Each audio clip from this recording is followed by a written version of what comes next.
Hi guys, IPL নগরে তোমাদের সকলকে জানাই স্বাগত। তো তোমরা সবাই কেমন আছো? আমি কিন্তু খুবই ভালো আছি, আশা করি তোমরাও খুবই ভালো থাকবে। তো আজকে খুব একটা কিছু বলার নেই, আজকে তোমাদের পুঁটি মাছ ভাজি দেখাবো। আমি কথা বলতে পারছি না, আমার খুবই শরীরটা সর্দি হয়েছে, জ্বর সর্দি কাশি হয়েছে, তো খুব একটা কথা বলতে পারছি না। তো আজকে তোমাদের আমি পুঁটি ভাজি করে দেবো। প্রথমে পুঁটি মাছটিকে ভালো করে ধুয়ে নেব, বেছে ধুয়ে নেব। তারপরে এতে লবণ, হলুদ, একটু গুঁড়ো লঙ্কা মাখিয়ে দেবো। মাখানোর পরে একটা চাটুই বলো, কড়াই বলো, ছাই বলো, তাতে তেল দিয়ে দেবো। তেল দেওয়ার পরে তেলটা গরম হয়ে গেলে একটু নেড়ে নেবো ভালোভাবে। নেওয়ার পরে আমি একটা একটা করে মাছগুলো সব খুব সুন্দরভাবে সাজিয়ে নেব।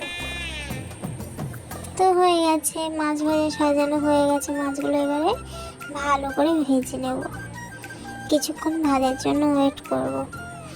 তো তোমাদের ভালো লাগলে লাইক, কমেন্ট, শেয়ার, সাবস্ক্রাইব করো।